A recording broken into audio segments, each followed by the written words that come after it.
Hi friends, ఈ వారం మన కథ గోగినేని మణి రచనలు పరిశీలన అనే పిహెచ్డి పరిశోధనా గ్రంథంలో 2వ అధ్యాయం. రచయిత డాక్టర్ అర్జున్ రావు లక్కరాజు, చదువుతున్నవారు రాధిక గోగినేని. మరి 2వ అధ్యాయంలోకి వెళ్ళిపోదామా? గోగినేని మణి కథలు విశ్లేషణ. తెలుగు కథానిక రచనా రంగంలో 1960ల తర్వాత రచయిత్రులు ఎక్కువ మంది రంగప్రవేశం చేశారు. మాలతీ చందూర్, ఇల్లిందల సరస్వతీదేవి, శ్రీదేవి, భానుమతి రామకృష్ణ, బీనాదేవి, కనుపర్తి వరలక్ష్మమ్మ, రామలక్ష్మి, ద్వివేదుల విశాలాక్షి, డి కామేశ్వరి మొదలైన రచయిత్రులు మంచి కథానిక సాహిత్యాన్ని సృష్టించారు. వీరు తమ కథానిక సాహిత్యంలో స్త్రీ పాత్రల ప్రవర్తనల్ని సహజంగా చిత్రించడం కనిపిస్తుంది.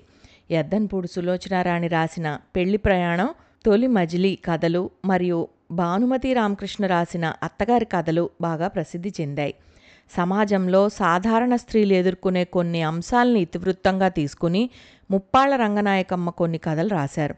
వీరు రాసిన కథలు శోభనం నాటి రాత్రి శీర్షికన ప్రచురింపబడ్డాయి. యశోదారెడ్డి, ఆచంట శారదాదేవి, ప్రభావతి, బీనాదేవి మొదలైన రచయిత్రులు మంచి మంచి కథానికలు రాశారు. వీరి కోవలోకే చెందుతారు గోగినేని మణి.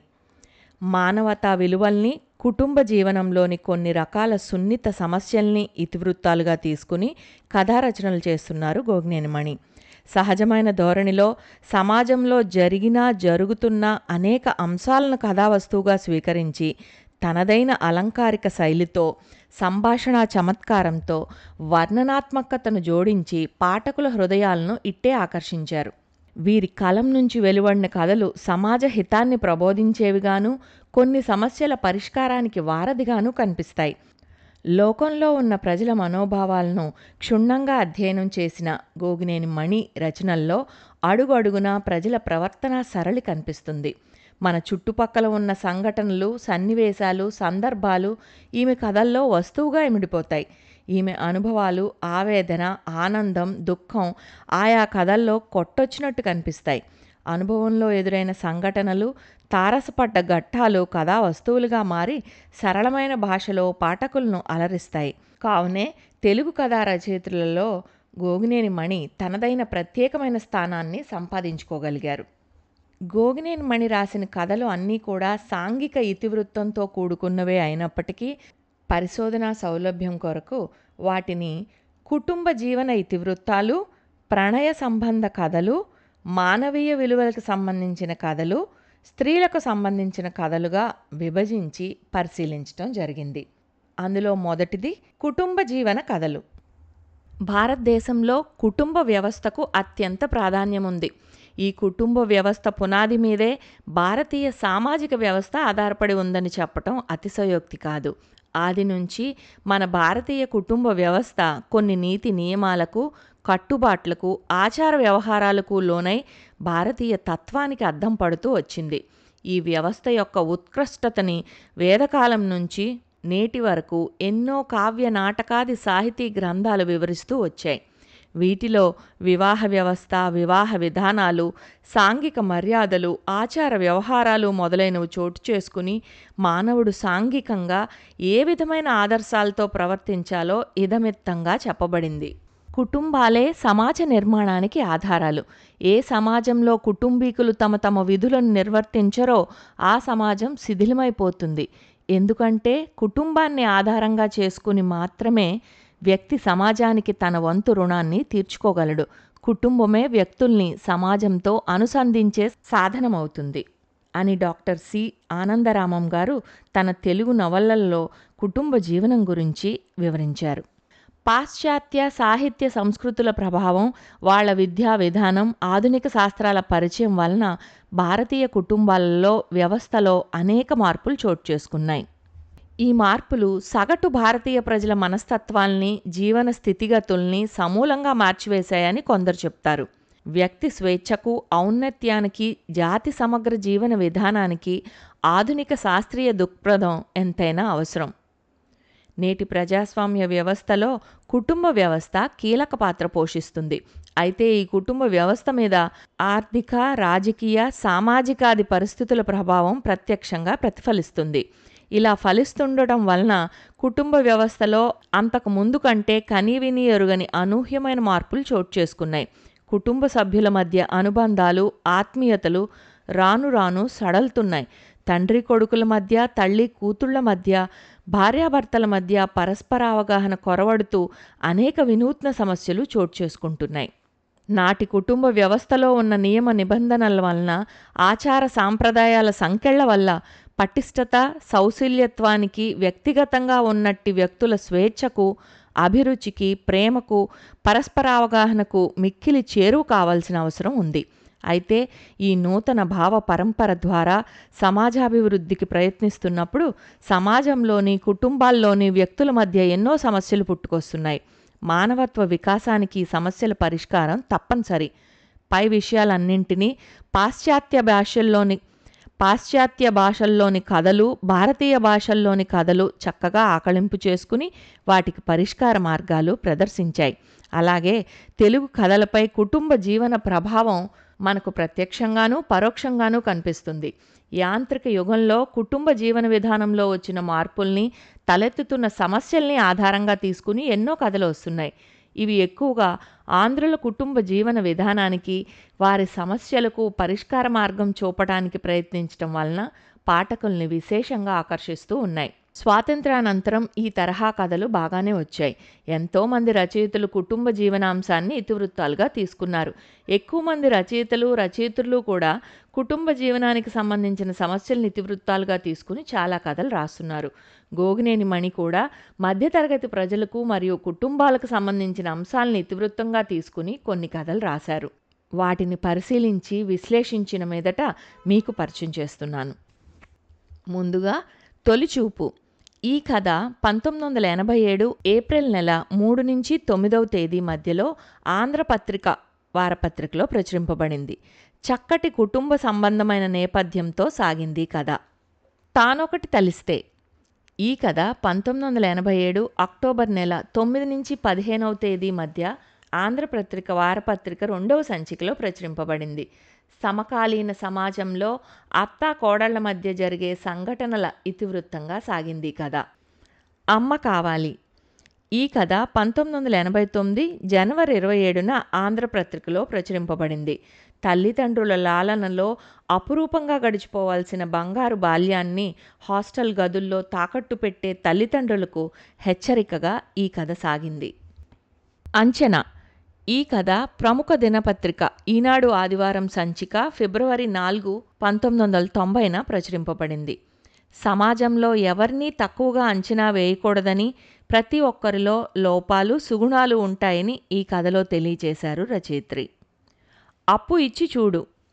ఈ కథ ఈనాడు ఆదివారం అనుబంధం సెప్టెంబర్ 2, 1990న ప్రచురింపబడింది. అప్పు ఇచ్చి ఆ బాకీని వసూలు చేయడంలో పడే అగచాట్లు ఏ విధంగా ఉంటాయో ఈ కథ ద్వారా సమాజాన్ని మేలుకొలిపారు రచయిత్రి. మంచి గంధం. ఈ కథ ఈనాడు ఆదివారం అనుబంధంలో 1992 అక్టోబర్ 11న ప్రచురింపబడింది. మధ్యతరగతి కుటుంబంలో అవసరానికి మించి ఖర్చు చేయడం వలన జరిగే అనర్థాలు ఏ విధంగా ఉంటాయో ఈ కథలో తెలియచేశారు రచయిత్రి. అతిథి దేవుడు. ఈ కథ 1993 ఏప్రిల్ 18న ఈనాడు దినపత్రిక ఆదివారం అనుబంధంలో ప్రచురింపబడింది. మధ్యతరగతి కుటుంబాల్లో అనుకోని అతిథులు రావడం వలన ఏర్పడే ఇబ్బందులను ఈ కథలో చక్కగా చూపించారు రచయిత్రి. మనసున మల్లెలు. ఈ కథ ఈనాడు దినపత్రిక ఆదివారం అనుబంధంలో 1994 జనవరి 30న ప్రచురింపబడింది. భార్యాభర్తల మధ్య అన్యోన్య దాంపత్యం కంటే వారిద్దరి మధ్య ఇచ్చిపుచ్చుకునే కానుకలు గొప్పవి కావనే నేపథ్యంతో సాగింది కథ. మిత్రమా మన్నించు.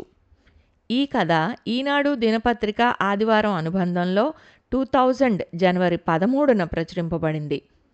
ఒకరికి సహాయపడటంలో ఉండే తృప్తి, ఆనందం వేరే దేనిలో ఉండదనే సందేశాత్మక నేపథ్యంతో ఈ కథ నడుస్తుంది. రచయిత్రి తన అనుభవాలను కాచి వడపోసి రాసిన కథ ఇది అని పాఠకునికి అనిపించక మానదు. సమాజానికి చక్కటి సందేశాన్ని ఇచ్చినాడే రచయిత సఫలీకృతుడైనట్లు. గోగినేని మణి రచనలు 100కి 100 పాళ్ళు సమాజ సంక్షేమం కోసం రచించినవేనని ఈ కథ ద్వారా తెలుస్తుంది. ఆ చూపు. ఈ కథ సెప్టెంబర్ 10, 2000న ఈనాడు ఆదివారం అనుబంధంలో ప్రచురింపబడింది. కుటుంబ పరిస్థితి, ఆర్థిక పరిస్థితి అస్తవ్యస్తంగా మారిపోయేంతగా వ్యసనానికి బానిసైన ఒక సగటు ఉద్యోగి కథే ఆ చూపు. రచయిత్రి తనదైన శైలిలో కథనాన్ని నడిపించారు. 911 ఈ కథ స్వాతి వారపత్రికల్లో జనవరి 26, 2000న ప్రచురింపబడింది. స్వాతి వారపత్రిక హాస్య కథల పోటీలో ప్రథమ బహుమతి పొందిన కథ ఇది. ఉద్యోగాలు చేసే తల్లిదండ్రులు తమ పిల్లల ఆలనా పాలనా చూడకుండా ఒంటరిగా వదిలేస్తున్నారు. ఆ ఒంటరితనాన్ని భరించలేని పిల్లలు ఆకతాయిలుగా మారిపోతున్నారు. ఈ అంశాన్నే నేపథ్యంగా తీసుకుని చక్కటి కథను అందించారు రచయిత్రి. మమతల హారం. ఈ కథ ఆంధ్రభూమి వారపత్రికలో మార్చి 8, 2001న ప్రచురింపబడింది. పరంపరాగతంగా కొన్ని వస్తువులు ఒక తరం నుండి తర్వాత తరం వారికి సంక్రమిస్తుంటాయి. ఆ వస్తువులపై అమితమైన అభిమానం కలిగి ఉంటారు. అటువంటి వస్తువులను కోల్పోయినప్పుడు పడే ఆవేదన ఇతరులకు తేలిగ్గా అనిపించవచ్చు, కానీ వారికి ఒక మధుర స్మృతిని పోగొట్టుకున్నట్లు భావిస్తారు అనే చక్కటి నేపథ్యంతో ఈ కథ సాగింది. బాంధవ్యాలు. ఈ కథ ఆంధ్రప్రభ వారపత్రికలో మే 26, 2001న ప్రచురింపబడింది. ఏ బాంధవ్యం శాశ్వతం కాదని, కొన్ని ఎక్కువ కాలం నిలిచి ఉంటే కొన్ని తక్కువ కాలంలోనే సమసిపోతాయి అనే నేపథ్యంతో సాగింది కథ. లెక్క తప్పింది. ఈ కథ ఆంధ్రభూమి వారపత్రికల్లో ఫిబ్రవరి 7, 2002న ప్రచురింపబడింది. భార్యాభర్తల మధ్య అర్థం చేసుకునే అన్యోన్యత, అనురాగాలుండాలే గాని అపార్థాలు, చెప్పుడు మాటలు విని కాపురాలు నాశనం చేసుకోకూడదనే నేపథ్యంతో సాగింది కథ. అవగాహన. ఈ కథ ఆంధ్రభూమి వారపత్రికలో సెప్టెంబర్ 26, 2002న ప్రచురింపబడింది. ఒకరినొకరు అర్థం చేసుకుంటే ఉమ్మడి కుటుంబంలో ఎటువంటి తగాదాలు రావని తెలియచేశారు. ఈ కథ ద్వారా రచయిత్రి అన్ని అనర్థాలకు కారణం అవగాహన లోపమే. నేటి సమాజంలో ఈ అవగాహన రాహిత్యం కారణంగా అనేక కుటుంబాలు వీధిని పడుతున్నాయి. అటువంటి కుటుంబాలకు మేలుకొలుపుగా ఈ కథ సాగింది. పేరు మారింది. ఈ కథ ఈనాడు దినపత్రిక ఆదివారం అనుబంధంలో సెప్టెంబర్ 7, 2003ను ప్రచురింపబడింది.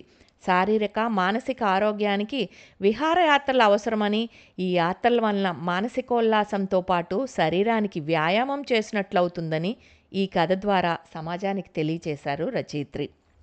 అమ్మ కోరిక. ఈ కథ స్వాతి మాసపత్రికలో 2004 జూలైలో ప్రచురింపబడింది. నేటి సమాజంలో ఒకే తల్లి కడుపును పుట్టిన సంతానం ఆస్తుల కోసం తగాదాలు పడి బంధాల విలువ, బంధుత్వాల విలువ మర్చిపోతున్న వారు అధికంగా కనిపిస్తున్నారు. అటువంటి వారిలో మేలుకొల్పు కలిగే విధంగా చక్కటి నేపథ్యంలో ఈ కథను చిత్రించారు రచయిత్రి. ఖజానా. ఈ కథ ఈనాడు దినపత్రిక 2008 జనవరి 20న ఆదివారం అనుబంధంలో ప్రచురింపబడింది. జీవితంలో కష్ట సమయాల్లో కూడా భవిష్యత్తు పట్ల ఆశా దృక్పథంతో నిరాశ, నిస్పృహలకు లోను కాకుండా ఉండాలన్న నేపథ్యంతో సాగింది కథ. చక్కని కథనంతో కథను మలిచారు రచయిత్రి. ప్రేమతో. ఈ కథ ఈనాడు దినపత్రిక ఆదివారం అనుబంధంలో 2011 జనవరి 30న ప్రచురింపబడింది. తన ఆదర్శాల కోసం భర్తను, కన్నబిడ్డను వదిలి ఒంటరిగా జీవించిన స్త్రీమూర్తి కథ. ఒక విలక్షణమైన కథనంతో పాఠకుల హృదయాన్ని ఆకట్టుకున్నారు రచయిత్రి. విమల ఆనందరావు. ఈ కథ నవ్య వారపత్రికలో 2012 మార్చి 14న ప్రచురింపబడింది. చక్కటి హాస్యంతో కథను ఎంతో చక్కగా నడిపించారు రచయిత్రి. ముందు చూపు. ఈ కథ ఆంధ్రభూమి వారపత్రికలో 2013 సెప్టెంబర్ 12న ప్రచురింపబడింది. దగ్గరగా ఉండి దూరమైపోయే కంటే దూరంగా ఉండి దగ్గరవ్వడమే మంచిదనే నేపథ్యంతో సాగింది కథ. ఇంటర్వ్యూ. ఈ కథ నవ్య వారపత్రికలో 2014 సెప్టెంబర్ 17న ప్రచురింపబడింది. ఆదర్శవంతమైన జీవితాన్ని గడిపితే నలుగురికి ఆదర్శప్రాయంగా మారుతామని, అటువంటి జీవిత విధానం ఎల్లప్పుడూ మేలు చేస్తుందే గాని కీడు చేయదని ఈ కథ యొక్క ప్రధాన ఉద్దేశం. రచయిత్రి సమాజంలో మార్పును కాంక్షించి ఈ కథ రాశారనిపిస్తుంది. అనుబంధం. ఈ కథ ఈనాడు దినపత్రిక ఆదివారం అనుబంధంలో 2017 ఫిబ్రవరి 12వ తేదీన ప్రచురింపబడింది. ఆర్థిక లావాదేవీల కంటే ఆత్మీయ అనుబంధాలకు విలువనిచ్చేవారే నిజమైన ఐశ్వర్యవంతులు అనే నేపథ్యంతో సాగింది కథ. నాన్నకి ప్రేమతో. ఈ కథ స్వాతి మాసపత్రికలో 2017 సంవత్సరం మే నెలలో ప్రచురింపబడింది. ఎదిగిన పిల్లలు కుటుంబ సమస్యలను అర్థం చేసుకుని బాధ్యతతో వాటిని నెరవేర్చే ప్రయత్నం చేయడమే తల్లిదండ్రులకు వారు ఇవ్వగలిగే విలువైన కానుక అన్న సందేశంతో సాగింది ఈ కథ. బంధుత్వం. ఈ కథ ఈనాడు ఆదివారం అనుబంధంలో 2018 సంవత్సరం నవంబర్ నెల 25వ తారీఖున ప్రచురింపబడింది. కృతజ్ఞత చూపించటం, మంచి లక్షణాల్ని అలవర్చుకోవడం తల్లిదండ్రుల నుంచే ప్రారంభించాలనే సందేశంతో సాగింది కథ. పున్నమి వెలుగు. ఈ కథ ఈనాడు ఆదివారం అనుబంధంలో 2019 సంవత్సరం సెప్టెంబర్ నెల 15వ తారీఖున ప్రచురింపబడింది. తమ నడవడి ద్వారా పిల్లలకు మంచి దారి చూపించగల తల్లిదండ్రులే ప్రతిభావంతులైన ఉత్తమ గురువులన్న సందేశంతో సాగింది కథ. ఇంతటితో 2వ అధ్యాయం సమాప్తం. వచ్చే వారం గోగినేని మణి రాసిన కథల్లో ప్రణయ సంబంధ కథల గురించి 3వ అధ్యాయంలో పరిశీలిద్దాం.